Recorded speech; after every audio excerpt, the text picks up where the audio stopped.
37일 앞으로 다가온 20대 총선, 선거구가 획정되면서 예비 후보자들이 본격적인 선거운동을 시작했습니다. 유권자들의 변화된 양상과 함께 지역별 의석수가 시도별로 어떻게 달라지는지 보겠습니다. 우선 이번 총선에선 유권자의 연령별 분포가 예전과 달라졌습니다. 19대 총선과 20대 총선의 인구 비율을 보겠습니다. 39.2%에서 43%로 50대 이상의 비율은 늘어난 반면 38.8%에서 35.8%로 2030 세대의 비율은 줄었습니다.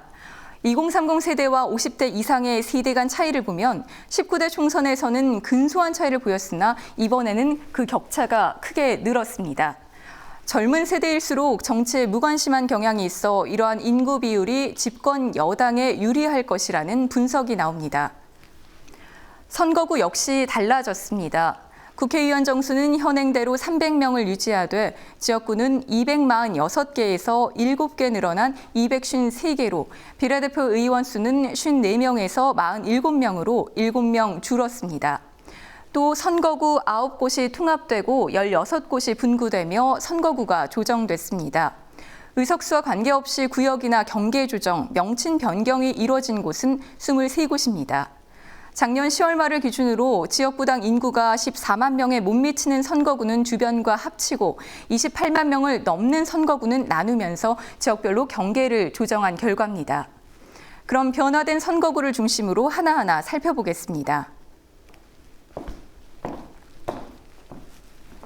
먼저 의석이 늘어난 지역입니다. 10석이 늘어나 최대 승부처로 꼽히는 수도권입니다. 이로써 수도권은 전체 지역구에서 차지하는 비중이 48.2%로 122석을 차지하게 됐습니다. 이 중 서울은 1석이 늘어나 49석입니다. 인천 역시 1석이 늘어 13명의 국회의원을 선출하게 됩니다. 가장 많은 의석수를 차지하고 있는 경기도입니다. 8석이 늘어나 총 60명의 국회의원을 뽑게 됩니다. 이 중 수원은 사상 처음으로 1개의 시가 5개의 지역구로 쪼개지면서 갑을병정에 이어 무선거구가 추가됐습니다. 행정구가 4개인 수원에서 지역구가 5개가 되면서 시군구 분할 금지 원칙에 위배된다는 지적이 제기됩니다.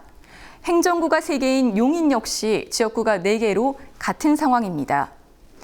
의석수가 늘어난 또 다른 지역인 충청 대전권입니다. 대전은 1석이 늘어난 7석입니다.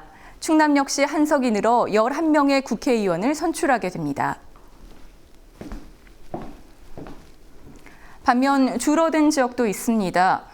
1석이 줄어 8명의 국회의원을 선출하게 된 강원입니다.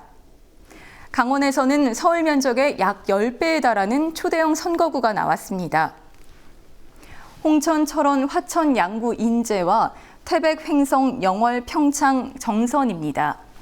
이처럼 5개 지자체가 합쳐진 것은 소선거구제 도입 이후 처음으로 의원 1명이 챙기기에는 역부족이라는 우려가 제기됩니다.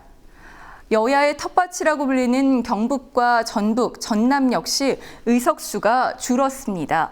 먼저 경북은 2석이 줄어 13명의 국회의원을 뽑게 됩니다. 호남에서는 전북과 전남에서 각각 1석씩 줄었습니다. 물론 의석수에 변화가 없는 곳도 있습니다. 충북, 세종, 대구, 울산, 부산, 경남, 광주, 제주입니다. 분구와 통합이 각각 1석씩 이뤄져 의석수에는 변화가 없는 경남과 부산을 중심으로 보겠습니다. 경남의 경우 양산이 갑을로 나뉘고 함안의령은 밀양, 창녕과 합천은 거창, 함양, 산청과 합쳐졌습니다. 산청, 함양, 거창, 합천군 선거구는 경남의 30%에 달하는 공용 선거구가 됐습니다. 다음 부산 보겠습니다. 해운대구는 갑을로 나뉘고 기장구는 20년 만에 독립선거구가 됐습니다. 중동구 선거구가 분리돼 중구는 영도와 동구는 서구와 합쳐졌습니다. 부산 영도구는 5선의 김무성 새누리당 대표의 지역구인데요. 선거구 획정이 늦어져 어제 공천 면접을 받습니다. 당대표가 공천 면접 심사를 보는 이례적인 현장 이어서 보시겠습니다. 투표의 힘 장부경입니다.